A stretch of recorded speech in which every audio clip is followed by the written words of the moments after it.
Bismillah, alhamdulillah, wa salatu wa salam ala rasulillah. You know, when you study the seerah of the Prophet alayhi salatu wasalam, you can't help but feel that these are very, very normal people. The things that used to happen in their time are things that we find in our time. The drama that would occur between people is the same type of drama we see in our times today. The back and forth between rivals and enemies, the same type of thing you see here. All that's changed is the technologies, really. And this reminds me of when the Prophet ﷺ did Umrah after the treatise of Hudaybiyah, and this is before the opening of Mecca. Quraysh knew that the Prophet was coming and the companions were coming, and so Quraysh wanted to start mocking and making fun of and really demoralize the Prophet and the companions. And so they started saying things like قَدْ أَوْهَنَتْهُمْ حُمَّ يَثْرِبْ, that the air and the viruses in Yathrib, which was the other name for Medina, has made them weak.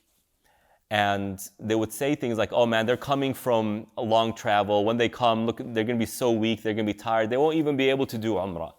So they're trying to demoralize the companions by portraying them as weak individuals and to try and strengthen their own cause by saying, oh, we're so strong and look, they're so weak. Our enemy is weak. Let's go ahead and look down upon them.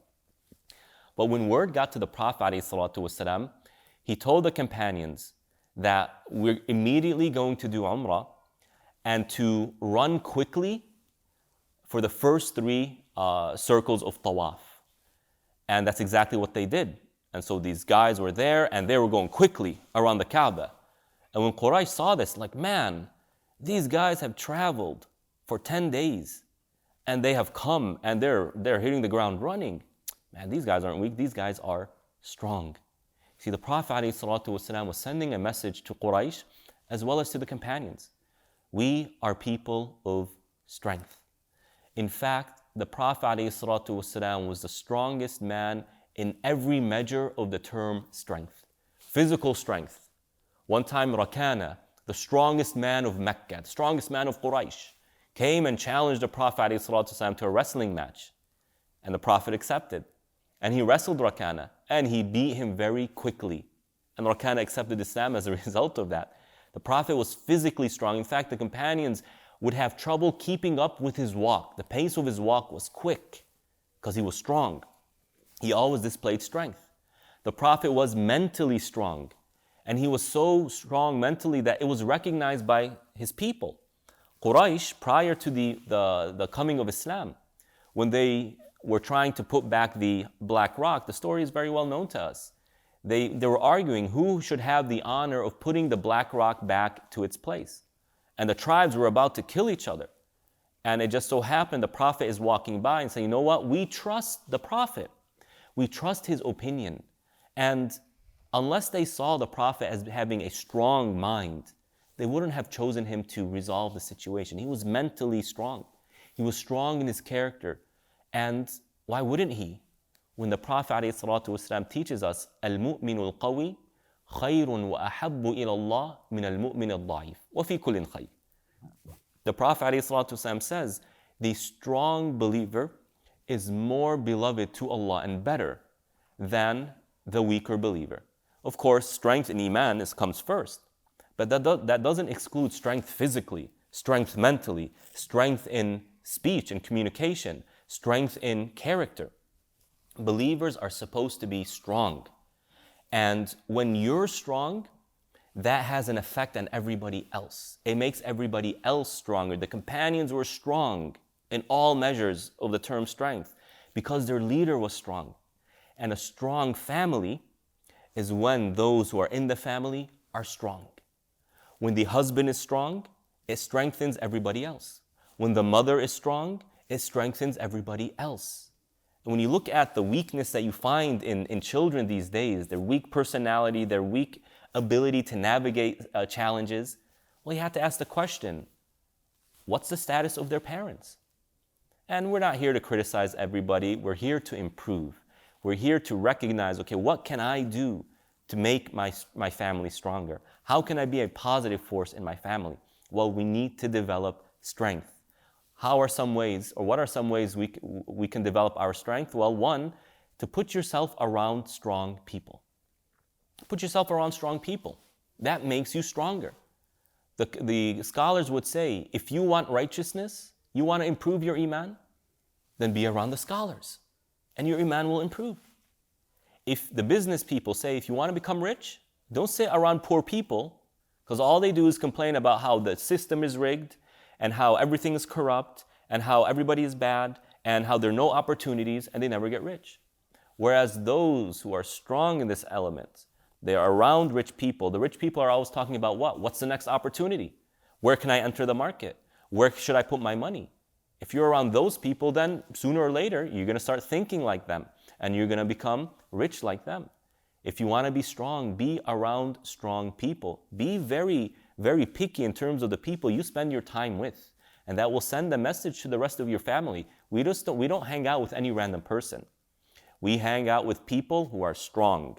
Why? Because we want to be strong. And once we're strong, we can strengthen other people. And like that, strength is created. Like that, strength is increased in the ummah. And like that, our families become stronger. Also, part of strength is networking. Networking. What do I mean by that? I mean building relationships with other people.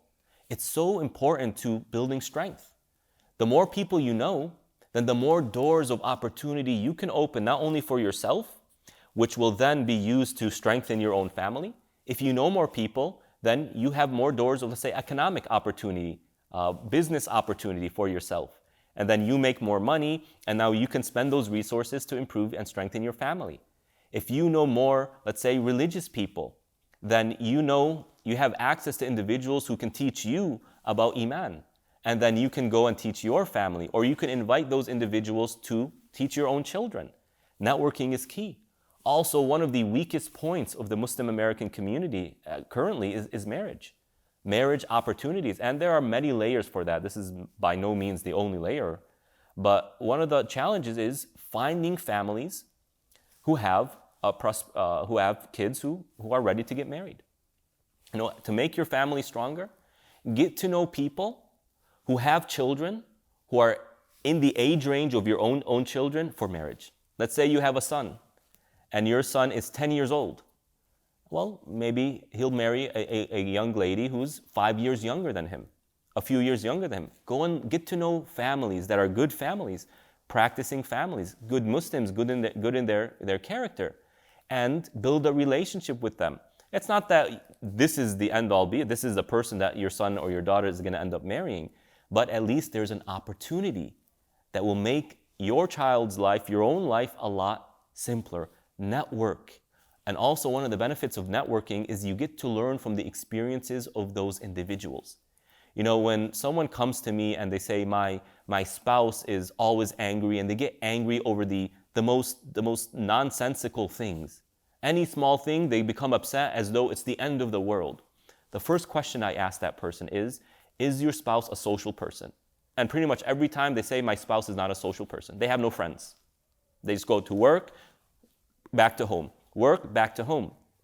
And the reason is their world is so small because of their inexperiences.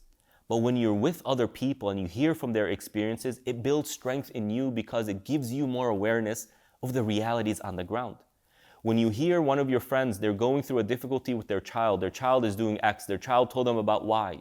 Now you are mentally prepared for when or if your child goes through the same thing. Or now you have the awareness to protect your child from that very thing. Networking is so important to building a stronger family. And last but definitely not least, don't shield yourself. Weak people shield themselves from potential difficulties. They have this idea where if I kind of stay at home, I'm protecting myself from hardships. Hardship is coming to you one way or another. Allah says He's going to test every single one of us. We will be tested in our wealth. We will be tested with our health. We will be tested with our children. It's coming. Don't shield yourself. And this whole phenomenon of helicopter parenting, that means parents are just everywhere with their kids and they don't want their kids to even fall or have the slightest amount of pain, thinking that they're actually protecting the child. It comes from a good place, but that's actually harming the child because it's weakening the child. Your child needs to fall so that they learn how to pick themselves up. Your child needs to have the room to make mistakes so that they learn how to fix their mistakes. If the parents are just there and telling them, do this, don't do that, and I'll take care of this for you, and no, I'll fix your mistake, the child never learns and they become weaker and unprepared for what life has to offer them. So we need to be strong people. Strength is the Prophet ﷺ, and the Prophet was strong. Let us be like the Prophet ﷺ and always remember that the stronger believer, strong in their belief, in their iman, strong in their akhlaq, their character, strong in their knowledge, strong in their physical bodies, that is beloved to Allah subhanahu wa ta'ala. May Allah subhanahu wa ta'ala make us among those who He loves. Wassalamu alaikum wa rahmatullah. Assalamu alaikum everybody. Thank you for watching. If you're finding benefit in these videos, remember that every day throughout the month of Ramadan, we'll be releasing a new video. Our goal is to build a stronger family, especially in our times today when the family unit is really dissolving. It's so important for us as Muslims and to serve as a role model for all of humanity. Share these videos, like, drop a comment. We'll see you at the next video. Bismillah.